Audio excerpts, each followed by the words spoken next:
Senator from Texas. Mr. President, I ask unanimous consent that the quorum call be dispensed with. Without objection.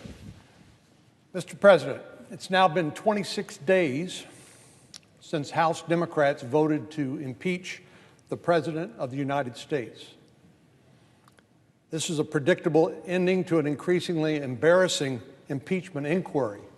Apparently, Speaker Pelosi, Chairman Schiff, Chairman Nadler, and others were in such a big hurry to get this done before the end of the year, they've obviously gotten cold feet because they've refused to present the articles of impeachment to the Senate so we can have the trial. And as the presiding officer knows, ordinarily, if you are presented with a situation where the prosecution refuses to proceed to put on evidence in the case, they are dismissed. And it's a routine matter, dismissal for want of prosecution. Or if, in fact, they do intend to present the articles of impeachment, there is this fundamental notion of basic fairness included in the guarantee of a speedy trial that is obviously being neglected, avoided, and abused by the Speaker and her leaders in the House. Our Democratic colleagues in the House rushed through their investigation in only 12 weeks, and it ended up passing articles of impeachment on a partisan basis.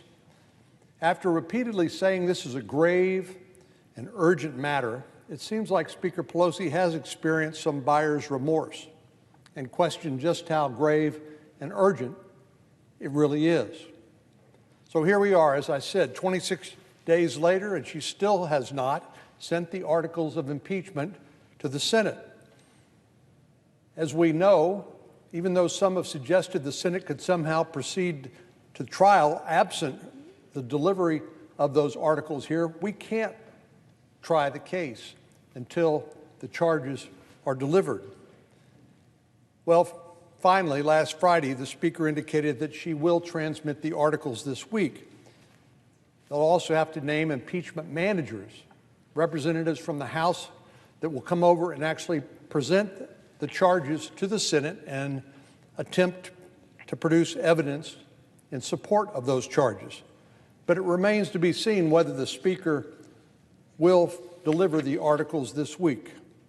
She's been withholding them, as I said, for nearly 4 weeks now, claiming it's part of her strategy to get leverage over the Senate, a strategy that has yielded no positive results. In fact, what we've seen is the Speaker has zero leverage in the Senate. She runs the House, there's no doubt about that, but the Senate is a separate body, and we don't take our instructions from the House, just like the House does not take their direction from the Senate. Before the House even voted on the articles, Leader McConnell said the Senate should follow the same bipartisan framework used to guide the Clinton impeachment trial. I say bipartisan because at that time 100 senators agreed to this path forward. And the logic goes this way. If it was good enough for President Clinton, then it should be good enough for President Trump. Suffice it to say that the Speaker disagrees. Instead of sending the articles of impeachment over and letting 100 members of the Senate decide how best to proceed, she chose to take matters into her own hands. Apparently, the sole power of impeachment, as the Constitution describes the House's role, isn't good enough for Speaker Pelosi. She's now trying to assume what the Constitution says is the Senate's sole power to try all impeachments. But we shouldn't be fooled. Despite her claims, this is not an effort to create a fair process. A fair process would be like the Bill Clinton impeachment trial, which was agreed to by 100 senators on a bipartisan basis. Our Democratic colleagues in the House threw fairness out the window months ago. This is Speaker Pelosi single-handedly ignoring the express commands of the Constitution for her own perceived political benefit. Now, Republicans aren't the only ones who think the Speaker has gone too far. There's bipartisan agreement that Speaker Pelosi should send the articles of impeachment over here forthwith. A number of our Senate Democrats have expressed their desire to get started with the impeachment trial. I think the senior senator from California, our friend Senator Feinstein, same state as the Speaker of the House, she summed it up best when she said, the longer it goes on, the less urgent it becomes. So if it's serious and urgent, send them over. If it isn't, don't send them over. Irrefutable logic. Now we're hearing from a growing number of House Democrats who have split from Speaker Pelosi and say it's time to send the articles. For example, the chairman of the House Armed Services Committee said, we control the House, Mitch McConnell controls it in the Senate. Senator McConnell might disagree with that, but that's what the chairman of the Armed Services Committee said. He conceded, I think it's time to send the impeachment to the Senate. Well, with Speaker Pelosi facing increased backlash from members of her own party, including her rank-and-file Democrats, you can't help but wonder who is winning this game that she's playing, because it's clearly a game. It's laughable to say that she's doing this for the sake of the American people or the Constitution.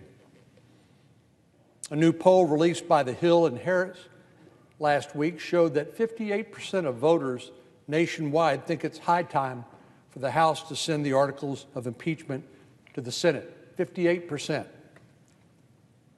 This delay isn't putting President Trump in a bad position. In fact, it's further proving the partisan motivations that have been driving the House impeachment inquiry from the very beginning. Speaker Pelosi obviously isn't doing this for the good of House Democrats. Their role in the impeachment inquiry is finished. And as I mentioned, a number of her own members think she's making a big mistake by holding up the articles. And this clearly isn't giving our Senate Democrat colleagues a leg up. Several of our colleagues here in the Senate have voiced their desire to get this thing going, as one has said. In fact, I think it's actually harming our Senate Democrat colleagues who are on the presidential campaign trail. Can you think what Senator Warren, Senator Sanders, Senator Klobuchar, Senator Bennett, and Senator Booker, until this morning, who were all vying for the chance to be president, what they're thinking about the desirability of sitting here in the Senate chamber 6 days a week while the Iowa caucuses are coming up on February the 3rd, the New Hampshire primary, South Carolina, Nevada, among others. The Iowa caucuses are happening just 3 weeks from today, and New Hampshire's primary is the week after that. These senators on the Democratic side who are running for the Democratic nomination, their campaigns are in high gear. And I imagine the last place they want to be is in Washington, D.C., sitting in this chamber during an impeachment trial.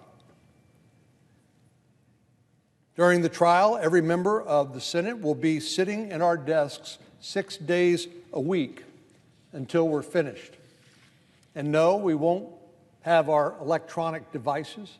I just saw a piece of cabinetry in the cloakroom where we'll be required to turn over our iPads and our iPhones. So this will just be us, not speaking. We don't have a speaking role. We have a listening role, sitting here for hours each afternoon, 6 days a week until we finish this process. Well, that doesn't leave a lot of time for our Senate colleagues who are running for the Democratic nomination to talk to voters in Iowa or New Hampshire. The longer Speaker Pelosi holds on to the articles of impeachment, the closer a trial gets to overlapping with those key dates. Now, you have to imagine our friends on the other side who are running for president are getting a little nervous. Cory Booker, who left the campaign trail this morning, recently said this trial could be a big, big blow to his campaign. Even a short 2-week trial could mean literally dozens of events we won't be able to go to. Now, while that is no longer true for Senator Booker, it is for the remaining candidates. Senator Warren shared this same sentiment, and she thinks being in Washington would prevent her from being able to build critical personal connections on the campaign trail. Had Speaker Pelosi immediately transmitted the articles of impeachment at the end of last year, it would have been the first item on the Senate's agenda when we reconvened in January. We could have used the Clinton model to guide the process, the same process the leader has promised since before the articles even passed. And I can't help but imagine the Senate and the American people would be close to putting this entire saga behind us. But instead, the Speaker sat on the articles. She stood in the way of the Senate's duty to try the impeachment trial, and she stood in the way of President Trump's due process rights. And the only people who seem to gain anything from this are the Democrats who are running for president, but who are not United States senators, and thus aren't going to be tied up during the impeachment trial. Oddly enough, one of these candidates and his son are looming figures in the impeachment inquiry. If you're Joe Biden, Pete Buttigieg, or any other candidate who isn't a member of the Senate, you've got to be glad that the Speaker sat on these articles for nearly 4 weeks. Having your competitors stuck in Washington, literally in their seat, while you're hitting the campaign trail, well, that seems like a pretty good advantage to me. The timeline that the Speaker created is all but sure to interfere with the Iowa caucuses. It's remarkable that Democrats' effort to impeach a president of the opposing party could end up having a negative impact on the presidential candidates in their own. All of this is to say, Mr. President, it's time to bring this embarrassing chapter to an end. Republicans and Democrats and the American people all agree that it's time to get the articles of impeachment to the Senate so we can try the case according to our duties under the Constitution, and the American people and the Congress can move on. Mr. President, I yield the floor, and I would note the absence of a quorum. The clerk will call the roll.